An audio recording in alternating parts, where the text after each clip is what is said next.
mati demi setia kepada firman Allah. Ya. Saudara melihat ini, pernah mengenal ini adalah seorang reformator yang bernama John Huss. Ya.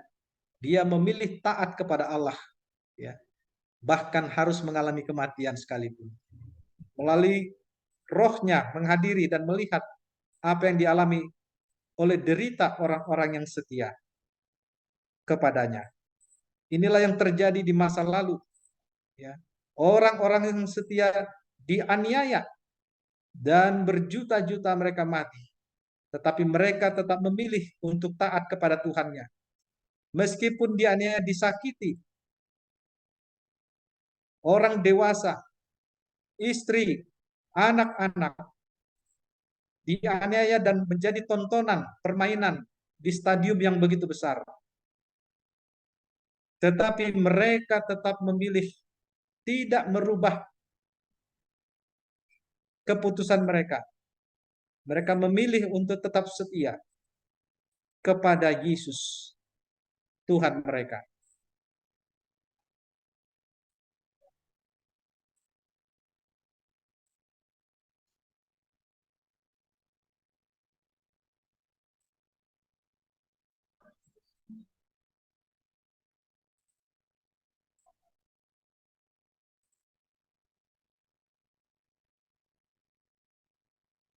Penganiayaan ini adalah gambaran bagaimana setan sejak kejatuhan Adam dan Hawa terus memburu dan berusaha untuk membinasakan siapa saja yang menghalangi rencananya untuk membinasakan manusia. Dan ini telah menjadi kebiasaan di masa kekaisaran di masa lalu, di zaman kegelapan.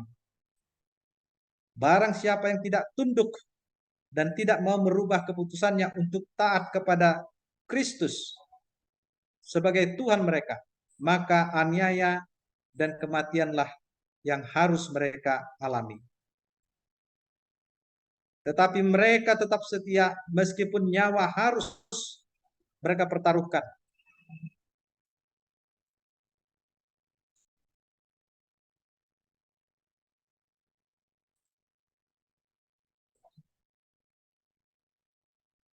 Demikianlah orang-orang yang bila Kristus telah di dalam hatinya, tidak gentar meskipun penganiayaan yang begitu mengerikan, tetapi mereka memilih untuk taat dan menyerahkan hidup mereka kepada Kristus.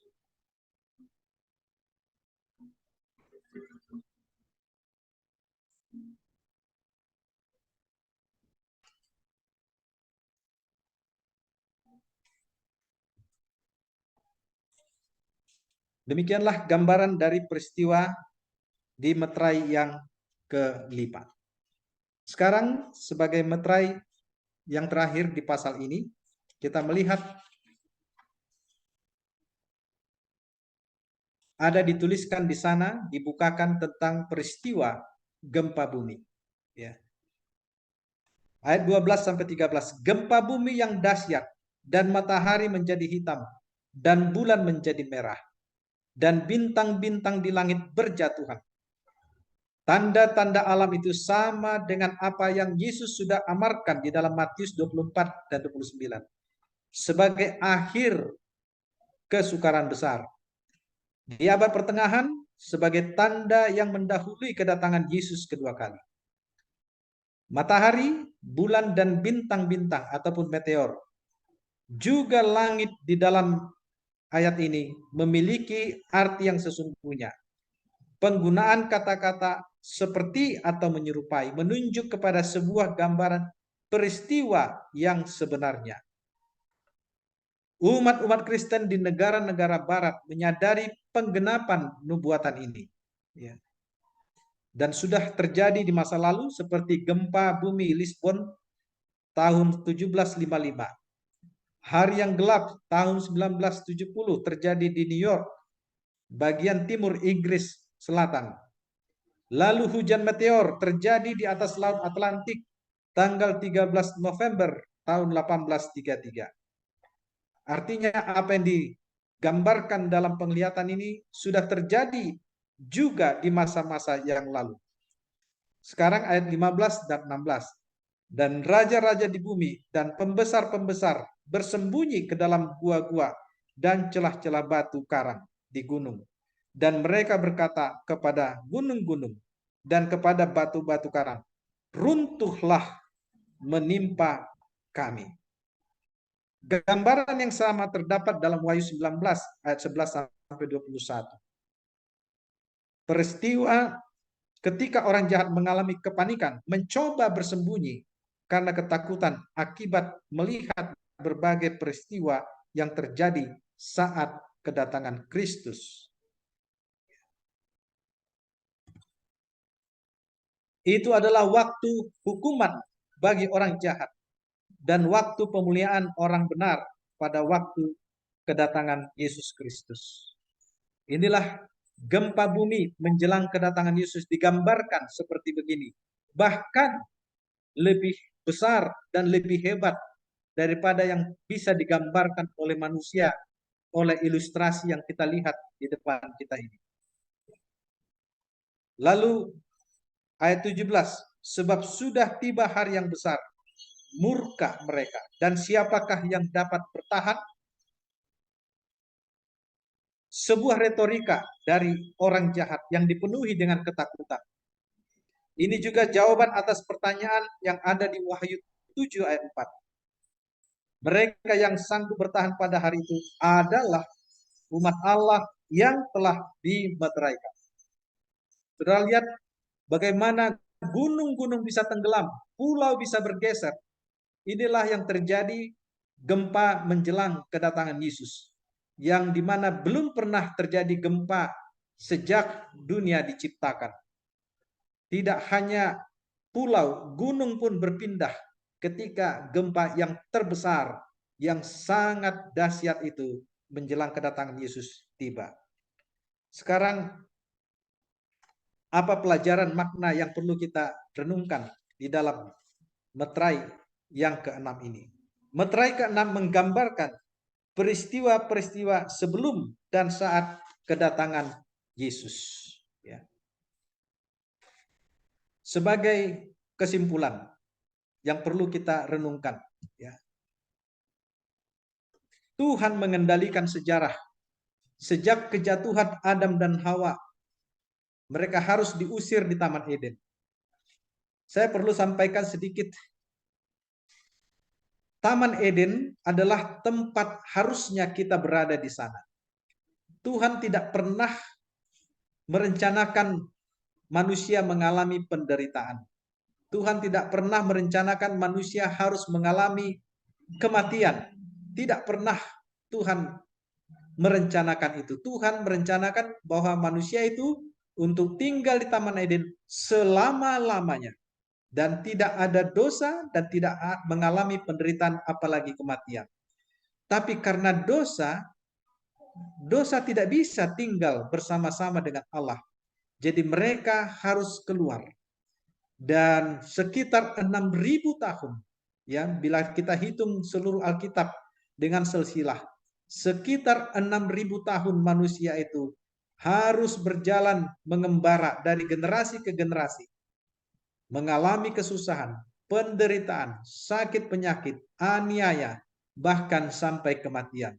Tetapi ada kabar baiknya, ya, bahwa Tuhan masih menyertai dan mengendalikan sejarah, mengendalikan hidup manusia itu. Dia tetap mengasihi dan menceritakan, memperkenalkan, hadir dengan manusia itu dengan maksud untuk mengembalikan manusia itu kepada ketempatnya yang semula. Itulah Eden di mana Allah hadir di sana. Dan bila nanti kita tiba masuk ke Eden yang baru, itulah dunia yang baru. Kita akan bertemu dan hidup selamanya bersama dengan Kristus, di mana tidak pernah lagi terjadi perpisahan. Ya. Saudara-saudara, mari kita lihat ini. Ya, inilah yang terjadi penglihatan dari 6 meterai, ya, yang kita pelajari di pasal 6. Kuda putih, kuda merah, kuda hitam, kuda abu-abu, ya, dan juga penganiayaan, bahkan gempa bumi, bahkan matahari menjadi gelap, dan bencana alam yang besar menjelang kedatangan Yesus. Dari peristiwa-peristiwa ini, kalau kita urut tadi dari Adam dan Hawa keluar dari Taman Eden, bagaimana setan berusaha terus dengan sekuat tenaga sepanjang zaman ingin membinasakan manusia dengan cara menganiaya mereka, menjatuhkan mereka, menggoda mereka, menipu mereka. Satu kesimpulan yang bisa kita renungkan dengan peristiwa sepanjang sejarah ini. Ingatlah bahwa dunia ini bukan rumah kita. Di paling kanan adalah peristiwa meterai yang ketujuh. Itulah kedatangan Kristus. Itulah yang kita tuju. Dan Kristus ingin mengambil kembali kita dari dunia yang berdosa ini. Dan dia telah menyiapkan tempat bagi Anda dan saya di dunia baru untuk diam selamanya di sana, di mana tidak ada lagi penderitaan, kesusahan. Kabar baiknya saudara-saudara, Tuhan mengasihi kita dan menyertai kita. Ya, bahwa Yesus pasti datang dan telah memberikan urutan peristiwa sampai menjelang kedatangannya. Dan di ujung ataupun di kalimat penutup kitab Wahyu, dia menegaskan kepastiannya, Aku datang segera. Marilah kita mempersiapkan hidup kita. Ya, bagaimana jelasnya gambaran ke depan, meskipun belum terjadi, tetapi Yesus telah membentangkan hal-hal yang akan dialami, dan di ujung peristiwa ini, sejarah dunia ini adalah diakhiri dengan peristiwa terbesar sepanjang masa di alam semesta ini. Itulah peristiwa kedatangan Yesus yang kedua kali. Saya yakin Anda pasti rindu bertemu dengan Kristus dan hidup selama-lamanya, di mana tidak ada lagi perpisahan, tidak ada lagi air mata, tidak ada lagi duka cita, tidak ada lagi kematian. Saudara-saudara, kita sudah lelah tentunya hidup di dunia ini. Hidup dengan tekanan, hidup dengan berbagai kesusahan yang tidak pernah henti. Tetapi ingatlah bahwa semuanya ini akan berakhir. Tidak lama lagi. Tanda-tanda zaman menunjukkan bahwa dunia ini begitu jelas segera akan berakhir. Sukacita kita adalah kita akan bertemu dengan juru selamat kita. Dan untuk bertemu, maka kita harus melakukan persiapan. Ya, kita harus mempersiapkan keluarga kita, diri kita untuk bertemu dengan Kristus. Ya, karena di sorga, di dunia baru, adalah orang-orang yang mengasihi Kristus, orang yang mengasihi sesamanya, orang yang mengasihi saudara-saudaranya, sebagaimana Kristus mengasihi siapapun pada waktu dia di dunia ini.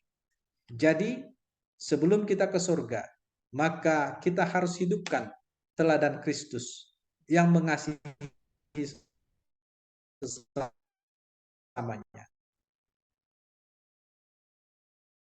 Dengan tujuan apa?